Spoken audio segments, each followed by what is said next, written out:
Hey, my name is Beau. I'm a musician and music teacher, and in this video, I want to talk about how to play music from memory, how to learn music so that you can play it from memory.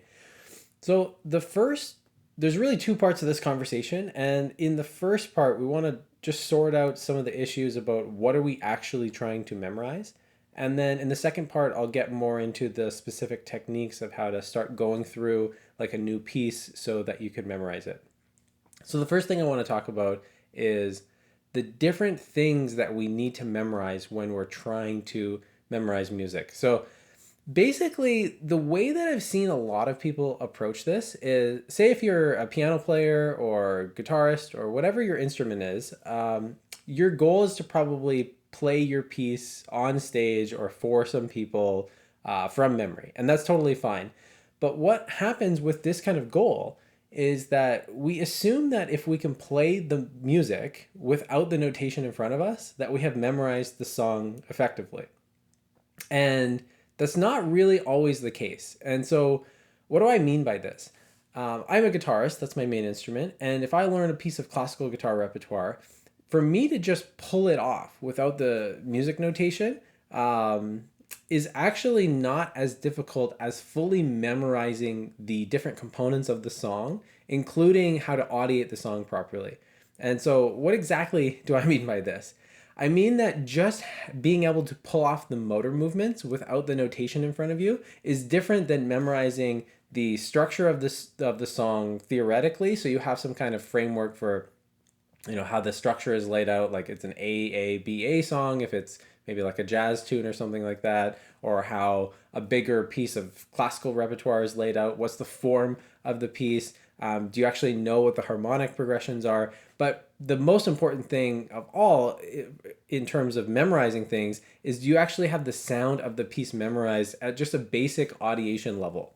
And this sounds kind of obvious in the sense that, well, wouldn't you have the song memorized if you can just play it? And no, you the answer is no, you possibly don't. And so what can happen sometimes is people, they learn the motor movements of the song. So for guitarists, they could pull off everything, and that means they probably have the rhythm more or less correct, because the rhythm will really stand out if it's incorrect. But there can be things going on melodically, harmonically. What if there's two moving lines or even more? There's a few lines, and you're not really able to recognize the bass line. You're not really able to recognize the inner lines. And the reason that we want to make sure we can audiate all the parts, or we have all the parts memorized, is that it's very difficult to actually phrase things properly and express what's going on, in the different components of a piece when you don't have it memorized, in a sense. And you can show someone a really dramatic example of this, where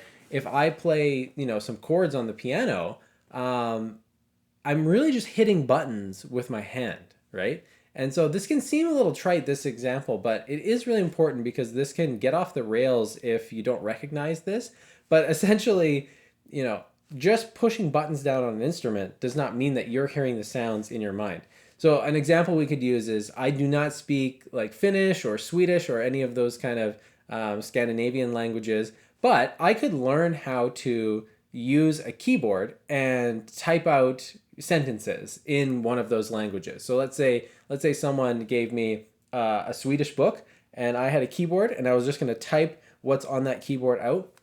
There's no meaning. I have no idea what's going on. I'm not able to put my attention on the things that have meaning, even though I'm going through the motions and hitting the right buttons.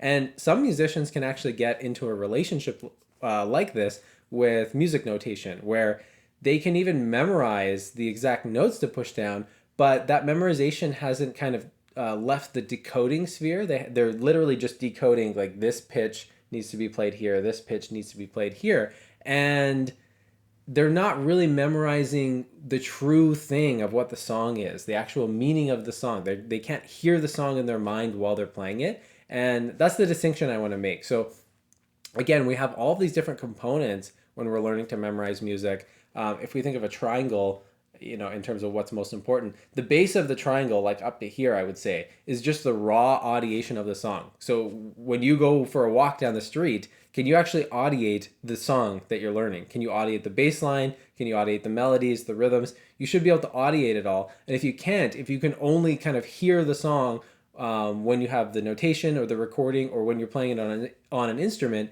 it's a sign that there's some gaps in your playing, and that's okay. There often is little gaps when you get into bass lines and stuff like that, but the audiation should be like the bulk of the pyramid, and then everything else kind of is a cherry on top, like the conceptual structure of how the song's laid out, the theory of the chord progression, the theory of, all this kind of stuff, what the chords look like on your instrument, or what the lines visually look like on a keyboard or a guitar fretboard. Those are wonderful things to also memorize. The motor movements, have you memorized? Can you go for a walk down the street maybe and just visualize how to play your instrument? Can you do mental practice with the actual motor movements too? But the point is that all those extra things that enhance your musicianship, they need to be pinned to audiation. If you can't actually audiate the piece, you haven't memorized what truly matters out of the piece. And so that's a really important distinction to make from the beginning, that just being able to play the song without the notation in front of you and pull it off, it doesn't mean that you have the song actually memorized. And, my experience as a teacher has shown that this is very, very interesting. Like, I've had students that transfer from other teachers, and not to hate on any other teachers, it's just this is a phenomenon I've noticed with every single transfer student. If they have a piece that they've been working on for several months, I have yet never encountered a student that can consistently audiate the bass lines of whether a classical guitar piece or a piano piece across the board for all their pieces. And it's something that you should be learning to do, and it's something, if you're a teacher, you should be helping students learn to do this, because there's often a lot more music in a piece than you would think, but people are really just, one, they're not able to put their attention on it, so they can't memorize something they can't put their attention on. But then two, they don't have it memorized. And so I see this all the time with people where they've been working on a piece for several months and they could not hum 4 bars of a bass line of this piece if their life depended on it. And, at higher levels of playing, this gets, it gets even more nitty gritty. There's often inner lines. So you might have a melody, you might have a bass, but then there might be some weird little third or fourth voice going on that's doing something kind of interesting, voice leading wise and harmonically. But again, people, they can't audiate it to begin with, and you can't memorize something you can't pay attention to. That sounds like a nice quote, but that's the basics of the first side of the problem. The actual process of memorizing things is quite simple, and for that, I recommend that we use something that's kind of research driven. But there's a technique called retrieval practice that you should be aware of if you're a serious music student or teacher. But the idea is that people do not learn to memorize things very effectively by repeating them. People learn to memorize things by trying to pull them from their memory without support. So for example, if I want to learn to memorize a piece, it's not that effective if I just play the piece 100 times or listen to the piece 100 times. I need to engage with the piece. I need to sing along with it, or I could play along with it. But even better, I want to take the recording away. I want to take the notation away. I want to take even the instrument away, and I want to try to hear the piece in my mind from memory.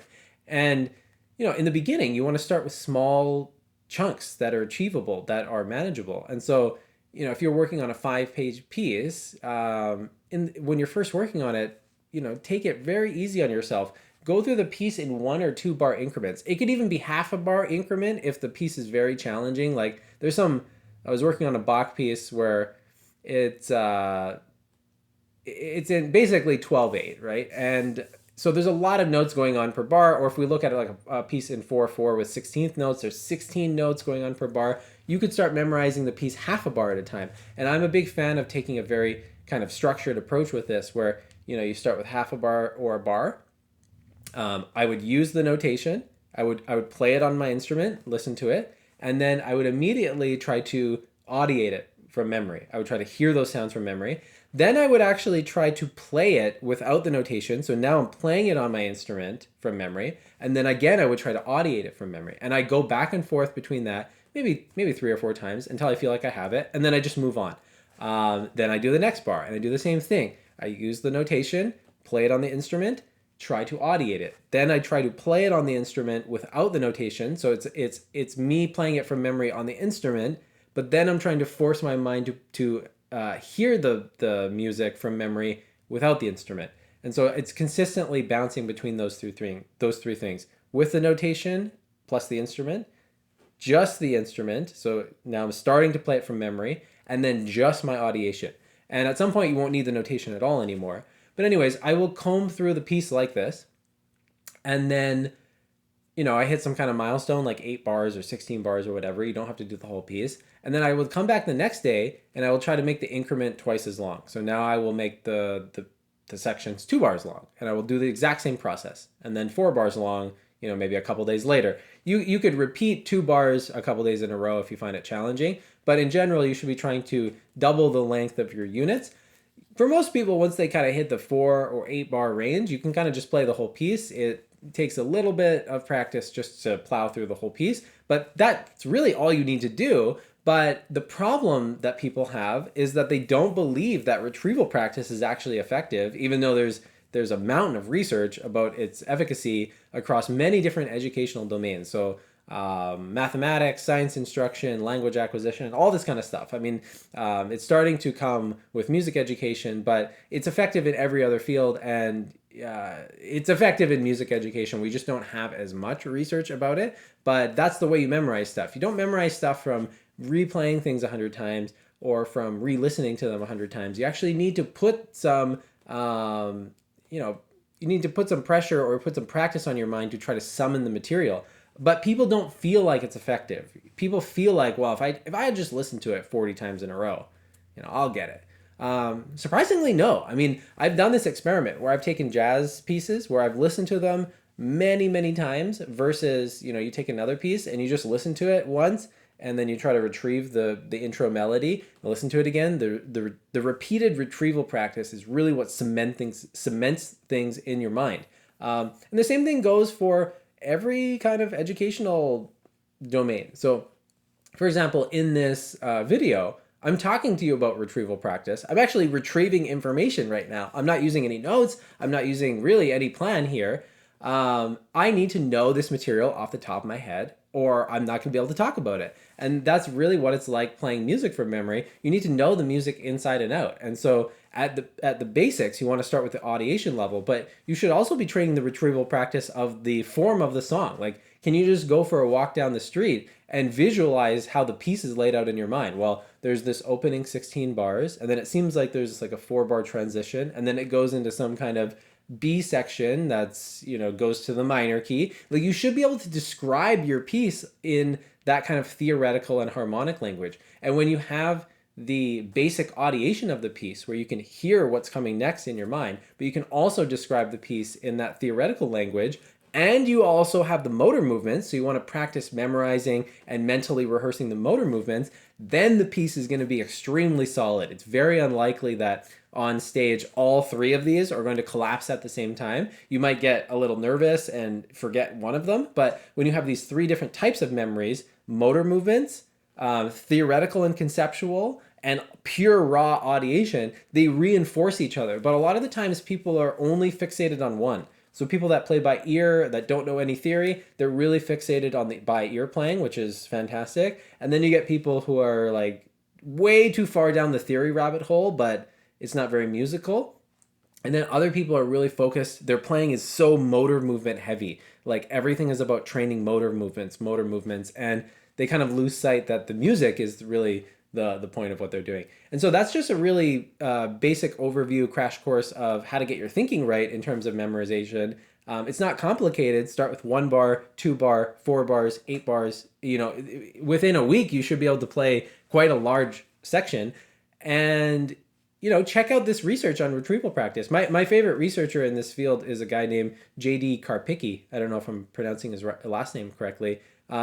Go to Google Scholar and type his name in, or go to his website and you can find his publications. He has done a mountain of research on retrieval practice. He's a fantastic psychologist. I guess he's an academic research psychologist, but wonderful material. It'll motivate you when you read some of these studies about how much more effective retrieval practice is than repeated exposure, repeated listening, repeated playing through on the instrument. It's not a good use of your time if you're trying to memorize stuff. So if you have any questions or comments, leave a comment down below in this video. Thanks so much for tuning in. My name is Beau. I offer online guitar lessons and piano lessons. I also offer coaching where I take musicians that are serious and dedicated, even if you're a beginner or intermediate, but someone that's really just trying to follow through on their musical projects, get their act together in terms of practicing consistently, all of that kind of stuff. It's very helpful for many people to have someone to check in with once a week, not necessarily to learn how to play music from, but just to have someone to talk to about how you're setting up your musical goals and your musical career if you're a professional musician. I've done that kind of coaching in the past with people, and it was very life-changing for me, and so it's something I like to do, and it's something I like to offer. So thanks so much again for tuning in. Have a great day.